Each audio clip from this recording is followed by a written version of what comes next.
Write a note on the essay of dramatic poesy. ऐसे on dramatic poesy एक concern है controversies को लेकर। इसको लेकर ड्राइडन कुछ मेन थीम्स की बात करते हैं। इसमें सबसे पहला आता है कंपैरेटिव स्टडी, एनिसेंट और मॉडर्न के बीच में एक कंपैरेटिव स्टडी। सेकंड है कुछ मैरिट्स, फ्रेंच और इंग्लिश लोगों के बीच में इन लोगों के ड्रामा को लेकर कुछ मैरिट्स को लेकर। तीसरा पॉइंट ऑफ व्यू है एलिजाबेथन ड्रामेटिस्ट और ड्राइडन के समय के जो ड्रामेटिस्ट हैं उन दोनों में कौन सुपीरियर है। फोर्थ वन है क्या प्ले में कुछ रूल्स को फॉलो करना चाहिए या फिर किस हद तक फॉलो करना चाहिए जो कि पुराने राइटर्स ने या पुराने जो ड्रामेटिस्ट हैं उन्होंने बनाए हैं। और फिफ्थ जो है वो भी एक मेरिट्स की बात करता है और डीमेरिट्स की भी बात करता है, ब्लैंक वर्स की। फिफ्थ पॉइंट में ब्लैंक वर्स के मेरिट्स और डीमेरिट्स की बात की जाती है, राइम की भी बात की जाती है, सीरियस प्लेस की बात की जाती है। अब बात करेंगे दूसरी हेडिंग की। तो दूसरी हेडिंग है सेटिंग्स। तो सीन शुरू होता है थेम्स नदी पर जहां स्वेलोज मंडरा रही है और सेकंड एंग्लो डच वॉर चल रहा है। सेकंड एंग्लो डच वॉर 4 मार्च 1665 से 31 जुलाई 1667 तक चला था। यहाँ 4 इंटरलॉक्यूटर्स एक बोट पर बैठकर लॉस्ट ग्लोरीज के बारे में डिस्कस कर रहे थे, लेकिन धीरे धीरे ये बातें काफ़ी सीरियस हो गई। ये 4 लोग थे, Charles Sackville, sir Robert Howard, Charles Sedley और जॉन ड्राइडन, जिन्हें अलग अलग नाम से यहाँ मेंशन किया गया है इस ऐसे में। चार्ल्स सैकविले जो कि लॉर्ड ऑफ बकहस्ट भी हैं, उन्हें कहा जाता है यूजीनियस। चार्ल्स सैडली उन्हें कहा जाता है लिसिडियस। सर रॉबर्ट हॉवर्ड उन्हें कहा गया है क्राइड्स। और जॉन ड्राइडन जिन्हें कहा गया है निएंडर। यूजीनियस का मतलब है वेल बॉर्न और निएंडर का मतलब है न्यू मैन। तो ये लोग ड्रामा पर अपना डिस्कशन शुरू करते हैं। लिसिडियस ड्रामा की डेफिनेशन देते हैं, the lively and just image of human nature representing its passion and humours and the changes of fortune to which it is subject for the delight and instruction of mankind. उनकी इस definition से सभी लोग agree करते हैं, सभी लोग इसको एक्सेप्ट करते हैं। Crites, spokesman for the ancients. Crites ancient writer को प्रेजेंट करते हैं। कुछ पॉइंट वो गिनाते हैं। सबसे पहला पॉइंट है ड्रामेटिक आर्ट एनिसेंट ग्रीस से आई है और वहीं इससे मैच्योरिटी मिली है। दूसरा पॉइंट वो बोलते हैं कि उस समय एक कंपटीशन चलता था एनिसेंट ग्रीस में ड्रामेटिस्ट्स के बीच में, क्योंकि उस समय के लोग इंटरेस्टेड थे ड्रामा में, लेकिन मॉडर्न टाइम में कोई भी इंटरेस्टेड नहीं है ड्रामा में। तीसरा पॉइंट वो बोलते हैं कि एनिसेंट लोग नेचर को इम्यूलेट करते थे, मीन्स नकल करते थे, उनसे सीखते थे, लेकिन अभी ऐसा नहीं होता। और फोर्थ पॉइंट वो बोलते हैं कि आजकल के मॉडर्न लोग एनिसेंट को देखते हैं रूल्स ऑफ ड्रामा के लिए। पहले के लोग यूनिटीज़ को फॉलो करते थे, unity of time, unity of place और यूनिटी ऑफ एक्शन, इन तीनों को फॉलो किया जाता था, लेकिन मॉडर्न राइटर्स ऐसा बिल्कुल भी नहीं करते।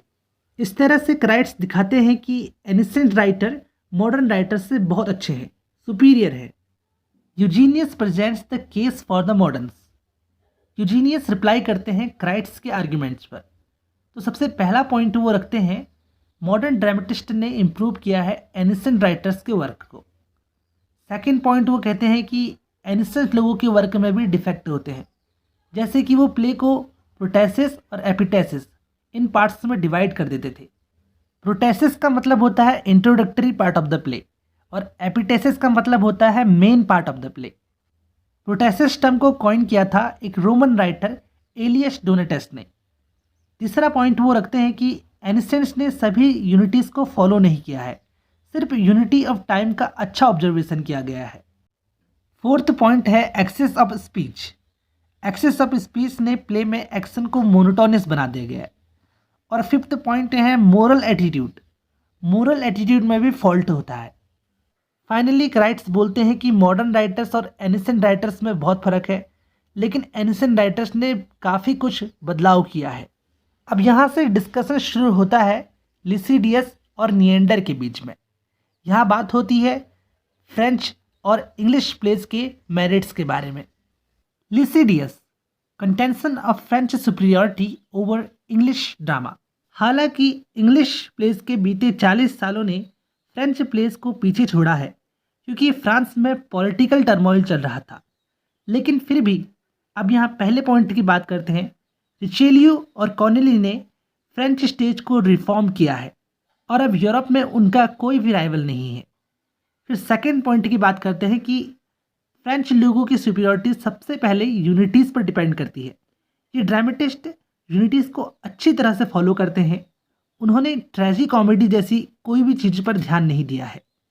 फिर तीसरा पॉइंट है फ्रेंच प्लॉट्स हिस्ट्री पर डिपेंड करते हैं, मगर ड्रामेटिक पर्पज के लिए उन्हें मॉडिफाई जरूर किया जाता है। फोर्थ पॉइंट है कि फ्रेंच प्लॉट में सिग्निफिकेंट डिटेल्स होती है।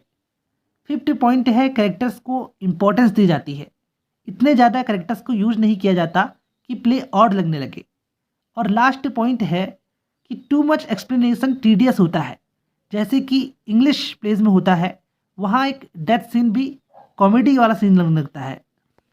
फिर निएंडर बोलते हैं। हालांकि फ्रेंच ड्रामा में रेगुलरिटी और डेकोरम को यूज किया जाता है। डेकोरम है पोलाइट बिहेवियर अप्रोप्रिएट इन सोशल सिचुएशन, लेकिन इतना काफ़ी नहीं है फ्रेंच को इंग्लिश से ऊपर रखने के लिए। सेकेंड पॉइंट में बोलते हैं कि फ्रेंच प्लेस की ब्यूटी आर्टिफिशियल होती है, जबकि इंग्लिश प्लेस में वैरायटी होती है ह्यूमर की। थर्ड पॉइंट में बोलते हैं कि फ्रेंच प्ले में भी ट्रेजी कॉमेडी का इस्तेमाल किया जाता है। ये एनिसेंट से मॉडर्न तक का यूज किया जाता है, तो ट्रेजिडी कॉमेडी को वो बचाते हैं ट्रेजिक कॉमेडी को। फोर्थ पॉइंट में निएंडर बताते हैं कि फ्रेंच प्लेस में अंडर प्लॉट्स और माइनर एपिसोड्स का यूज़ किया जाता है। फिफ्थ पॉइंट में वो दिखाते हैं कि किस तरह से फ्रेंच प्ले में सिर्फ एक ही यूनिटी को फॉलो किया जाता है, यूनिटी ऑफ एक्शन को।